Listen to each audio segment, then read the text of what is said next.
الذي علم بالقلم۔ السلام علیکم، دا وائس آف قلم میں آپ کا سواگت ہے۔ آئیے اب جانتے ہیں کہ زکوٰۃ کس پر فرض ہے اور کتنی فرض ہے۔ زکوٰۃ ان صاحب نصاب لوگوں پر فرض ہے جن کے پاس یا تو 52.5 تولہ چاندی ہو یا اس کے برابر کا پیسہ ہو، یا پھر 7.5 تولہ سونا ہو یا پھر اس کے برابر کا پیسہ ہو، یا پھر 40 بکریاں ہوں یا ان کے برابر کا پیسہ ہو، یا پھر 5 اونٹ ہو اور ان کے برابر کا پیسہ ہو۔ اگر مان لیجئے 800 روپے تولہ چاندی ہے، اس کو ہم 52.5 تولہ سے ملٹیپلائی کرتے ہیں تو تقریباً 42,000 کے آس پاس اماؤنٹ آئے گا۔ یعنی کسی کے پاس اس کی ضرورت سے زیادہ 42,000 روپے رکھے ہیں اور وہ 1 سال ہو گیا رکھے اس کے کسی کام نہیں آ رہے، تو اس پر زکوٰۃ فرض ہے۔ اس میں سے 2.5% صرف اللہ کی راہ میں خرچ کرنا ہوگا۔ مان لیجئے اگر کسی انسان کے پاس 7.5 تولہ سونا ہے اور مان لیجئے 1 تولہ 62,000 روپے کا ہے، اس کو اگر ہم 7.5 سے ملٹیپلائی کرتے ہیں تو ٹوٹل اماؤنٹ بیٹھے گا 4,65,000 اور اس کا 2.5% 11,500 روپے بیٹھے گا جو اس کو اللہ کی راہ میں خرچ کرنا پڑے گا۔ اسی طرح ہم حساب لگا سکتے ہیں، کسی کے پاس اگر 40 بکریاں ہیں یا اس کے برابر کا پیسہ ہے، یا پھر اگر کسی کے پاس 5 اونٹ ہیں اور اس کے برابر کا پیسہ ہے، تو ٹوٹل اماؤنٹ کا 2.5% اس کو اللہ کی راہ میں خرچ کرنا ہوگا۔ یا کسی کے پاس تھوڑی چاندی اور تھوڑا سونا ہے اور اس کو ملا جلا کر اتنی رقم بنتی ہے کہ 52.5 تولہ چاندی کے برابر پیسے بنتے ہیں، تو اس پر بھی 2.5% زکوٰۃ اس کو دینی ہوگی۔ اور اگر کسی کے پاس کوئی فلیٹ ہے جس کو اس نے کرائے پہ چھوڑ رکھا ہے اور اس سے جو انکم ہو رہی ہے وہ اس کی ضرورت سے زیادہ ہے، تو جو انکم اس کو اس فلیٹ سے ہو رہی ہے یا جو انکم اس کو اس زمین سے ہو رہی ہے، تو اس انکم کا 2.5% بھی اس کو اللہ کی راہ میں خرچ کرنا ہوگا۔ جو عورتیں جن کو شادی میں گہنے ملتے ہیں یا چیزیں ملتی ہیں سونے کی اور وہ ان کے پاس رکھی رہتی ہیں، اس پر 1 سال گزر گیا ہے، تو ان پر بھی زکوٰۃ فرض ہے۔ نبی کریم صلی اللہ علیہ وسلم نے ایک خاتون کو دیکھا کہ اس نے اپنے ہاتھوں میں سونے کے کنگن پہنے ہوئے ہیں، تو آپ نے ان سے پوچھا کہ کیا تم اس پر زکوٰۃ دیتی ہو؟ تو اس نے کہا نہیں۔ تو نبی کریم صلی اللہ علیہ وسلم نے اس سے پوچھا کہ کیا تمہیں اچھا لگے گا کہ قیامت کے دن جہنم کی آگ کے کڑھے آپ کو پہنائے جائیں، زیور آپ کو پہنائے جائیں؟ یعنی اس سے یہ بات معلوم ہوا کہ اگر کسی عورت کے پاس اتنا سونا ہے یا اتنی چاندی ہے اور اس پر 1 سال گزر چکا ہے تو اس پر 2.5% زکوٰۃ فرض ہو گئی ہے، اس کو دینا اس کو فرض ہے، مینڈیٹری ہے۔ اگر وہ زکوٰۃ دینے سے انکار کرتی ہیں تو وہ اللہ کی پارٹی یعنی اسلام جماعت میں رہنے کے قابل نہیں ہے، نہ وہ مومنہ ہو سکتی ہیں نہ مومنوں کی دوست ہو سکتی ہیں۔ اللہ رب العزت نے فرمایا کہ جو لوگ سونے اور چاندی جمع کر کے رکھتے ہیں اور ان کو اللہ کی راہ میں خرچ نہیں کرتے، تو ان سونے اور چاندی پر جہنم کی آگ دہکائی جائے گی اور ان کی پیٹھوں پر ان کی پیشانیوں پر اس کو داغا جائے گا اور ان سے کہا جائے گا کہ یہ تھی وہ دولت جو تم نے اپنے لیے جمع کر کے رکھی تھی۔ یعنی جو لوگ اللہ کی راہ میں اپنی دولت کو خرچ نہیں کریں گے ان کو جہنم کی آگ سے داغا جائے گا، ان کو تپایا جائے گا جہنم کی آگ سے۔ جتنی دولت جمع کریں گے اتنی ہی زیادہ آگ سے ان کو تپایا جائے گا۔ یہ تو ہوا زکوٰۃ کا نصاب کہ کس پر فرض ہے اور کتنا فرض ہے۔ اب آئیے جانتے ہیں کہ اس زکوٰۃ کے پیسے کو ہمیں کس پر خرچ کرنا ہے، کون اس کا سب سے زیادہ حقدار ہے۔ آئیے جانتے ہیں۔ اللہ عز و جل فرماتے ہیں سورہ توبہ سورہ نمبر 9 آیت نمبر 60 میں، یہ صدقے یعنی زکوٰۃ اصل میں فقیروں اور مسکینوں کے لیے ہیں، ان لوگوں کے لیے جو زکوٰۃ وصول کرنے پر مقرر ہوں اور ان کے لیے جن کا من موہ نہ ہو، ساتھ ہی گردنوں کو چھڑانے اور قرض داروں کی مدد کرنے میں اور خدا کی راہ میں اور مسافروں کی مدد میں استعمال کرنے کے لیے ہیں۔ یہ ایک فریضہ ہے، یہ ایک فرض ہے اللہ کی طرف سے، اور اللہ سب کچھ جاننے والا اور گہری سوجھ بوجھ والا ہے۔ اب اس آیت کے اندر 8 مد بتائے گئے ہیں۔ آئیے جانتے ہیں ایک ایک کر کے وہ 8 مد کون ہیں اور کن پر ہمیں اپنی زکوٰۃ کا پیسہ خرچ کرنا ہے۔ پہلا جو مد اس کے اندر بتایا گیا ہے وہ ہے فقراء۔ فقراء کہتے ہیں فقیر۔ عام طور پر فقیر کو ہم سمجھتے ہیں کہ جو ہمارے یہاں مانگتے پھرتے ہیں، ریڈ لائٹ پر سگنل پر جو مانگتے پھرتے ہیں ان کو فقیر کہتے ہیں، یا جو گلیوں میں گھومتے رہتے ہیں اس کو فقیر کہتے ہیں۔ یہ لوگ فقیر نہیں ہیں۔ عربی میں فقیر کہتے ہیں ان لوگوں کو جن کے پاس کچھ نہ کچھ مال تو ہو لیکن اس سے اس کی ضرورت پوری نہ ہوتی ہو، ایسے لوگوں کو فقیر کہا جاتا ہے۔ وہ تنگ دستی میں گزر بسر کرتے ہوں لیکن کسی کے آگے ہاتھ نہ پھیلاتے ہوں، ایسے لوگوں کو فقیر کہا جاتا ہے۔ دوسرا جو مد ہے، دوسرا جو اس میں بتایا گیا ہے وہ مسکین۔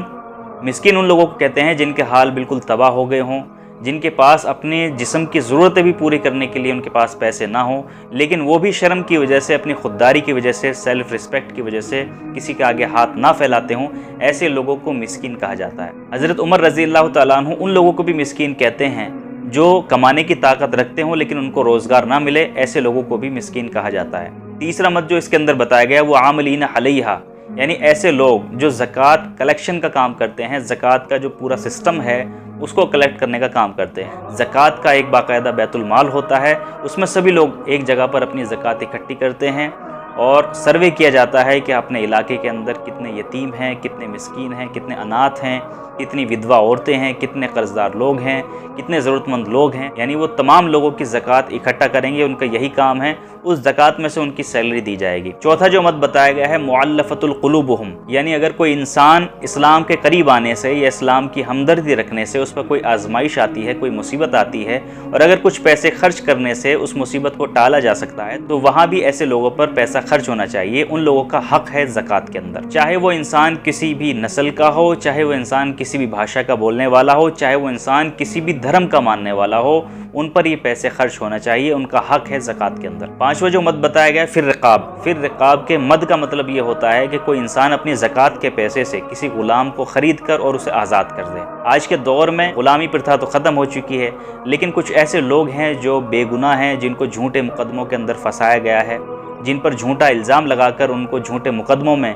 پھنسا کر ان کو جیل میں بند کر دیا گیا ہے، وکیلوں کی فیس دینے کے لیے ان کے پاس پیسہ نہیں ہے، تو ایسے لوگوں پر بھی زکوٰۃ کا پیسہ خرچ ہونا چاہیے، ان کا حق ہے اس زکوٰۃ کے اندر۔ چھٹا جو مت بتایا الغارمین، الغارمین کہتے ہیں ایسے قرض دار جنہوں نے جائز وجہ سے قرضہ لے لیا ہو اور اب وہ اپنی انکم سے اس قرضے کو ادا کرنے کی طاقت نہ رکھتے ہوں، ایسے لوگوں کو الغارمین کہا جاتا ہے۔ بچہ بیمار ہو گیا، اس کے علاج کے اندر بہت سارا پیسہ خرچ ہو گیا، جس نے ادھار لے لیا تھا علاج کے لیے، اب اس سے وہ پیسہ ادا نہیں ہو رہا ہے، تو زکوٰۃ کے پیسوں سے اس کا قرضہ اتارنا چاہیے، اس کا حق ہے کہ زکوٰۃ کے پیسوں سے اس کا قرضہ اتارا جائے۔ ایسا نہ ہو کہ کوئی انسان جوئے میں یا سٹے میں پیسہ لگا کر جو ہے ہار گیا، اس نے اپنے اوپر قرضہ کر لیا، صرف برتھ ڈے پارٹی سیلیبریٹ کرنے کے لیے یا شادی بیاہ میں اپنا دکھاوا کرنے کے لیے، یا پھر جو ہے اپنی ایپل آئی فون لینے کے لیے اس نے قرضہ لے لیا، اب اس سے قرضہ ادا نہیں ہو رہا ہے، تو ایسے لوگوں کا زکوٰۃ کے اندر کوئی حصہ نہیں ہوتا ہے۔ لیکن اگر جائز وجہ سے اگر کسی نے قرضہ لیا تھا اور وہ اس کو ادا نہیں کر پا رہا ہے، تو زکوٰۃ کے پیسوں سے اس کا قرضہ ادا ہونا چاہیے،